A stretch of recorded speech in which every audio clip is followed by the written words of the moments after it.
نوعمر بھتیجی، گملہ اور مچھلی۔ ایک شخص کہتا ہے کہ میری نوعمر بھتیجی نے کچھ دنوں پہلے گھر کی چھت پر کچھ گملے رکھوا دیے اور ایک چھوٹا سا باغ بنا لیا۔ ایک دن میں چھت پر گیا تو یہ دیکھ کر حیران رہ گیا کہ بہت گملوں میں پھول کھل گئے ہیں۔ لیموں کے پودے میں 2 لیموں بھی لٹکے ہوئے ہیں اور 2-4 ہری مرچ بھی لٹکی ہوئی نظر آئی۔ میں نے دیکھا کہ پچھلے ہفتے اس نے بانس کا جو پودا گملے میں لگایا تھا اس گملے کو گھسیٹ کر دوسرے گملے کے پاس کر رہی تھی۔ میں نے کہا، تم اس بھاری گملے کو کیوں گھسیٹ رہی ہو؟ بھتیجی نے مجھ سے کہا کہ یہاں یہ بانس کا پودا سوکھ رہا ہے، اسے کھسکا کر اس پودے کے پاس کر دیتے ہیں۔ میں ہنس پڑا اور کہا، ارے پودا سوکھ رہا ہے تو کھاد ڈالو، پانی ڈالو، اسے کھسکا کر کسی اور پودے کے پاس کر دینے سے کیا ہوگا؟ بھتیجی نے مسکراتے ہوئے کہا، یہ پودا یہاں اکیلا ہے اس لیے مرجھا رہا ہے، اسے اس پودے کے پاس کر دیں گے تو یہ پھر لہلہا اٹھے گا۔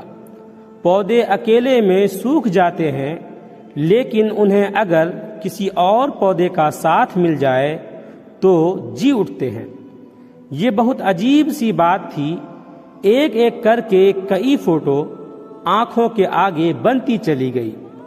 ماں کی موت کے بعد والد صاحب کیسے ایک ہی رات میں بہت بوڑھے ہو گئے تھے۔ ماں کے جانے کے بعد وہ سوکھے ہوئے پودے کی طرح رہتے ہیں۔ جس والد صاحب کو میں نے کبھی اداس نہیں دیکھا تھا وہ ماں کے جانے کے بعد خاموش سے ہو گئے تھے۔ مجھے بھتیجی کے یقین پر مکمل اعتماد ہو رہا تھا۔ لگ رہا تھا کہ سچ مچ پودے اکیلے میں سوکھ جاتے ہوں گے۔ بچپن میں ایک بار بازار سے ایک چھوٹی سی رنگین مچھلی خرید کر لایا تھا اور اسے شیشے کے جار میں پانی بھر کر رکھ دیا تھا۔ مچھلی سارا دن گمسم رہتی۔ میں نے اس کے لیے کھانا بھی ڈالا ہوا تھا لیکن وہ چپ چاپ ادھر ادھر پانی میں گھومتی رہی اور اس کو ڈالا ہوا سارا کھانا جار کی تہ میں جا کر بیٹھ گیا۔ مچھلی نے کچھ نہیں کھایا۔ 2 دنوں تک وہ ایسے ہی رہی اور ایک صبح میں نے دیکھا کہ وہ پانی کی سطح پر الٹی پڑی تھی۔ آج مجھے گھر میں پالی وہ چھوٹی سی مچھلی یاد آ رہی تھی۔ بچپن میں کسی نے مجھے یہ نہیں بتایا تھا، اگر معلوم ہوتا تو کم سے کم 2-3 یا بہت ساری مچھلیاں خرید لاتا اور میری وہ پیاری مچھلی یوں تنہا نہ مرتی۔ آپ اپنے آس پاس جھانکیں، اگر کہیں کوئی اکیلا نظر آئے تو اسے اپنا ساتھ دیجیے، اسے مرجھانے سے بچائیں۔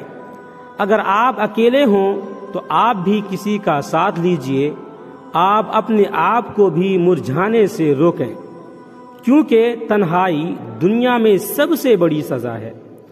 ویڈیو اچھا لگے تو لائک کریں، کمنٹ کریں، شیئر کریں اور اس طرح کے مزید ویڈیوز کے لیے چینل کو سبسکرائب ضرور کریں۔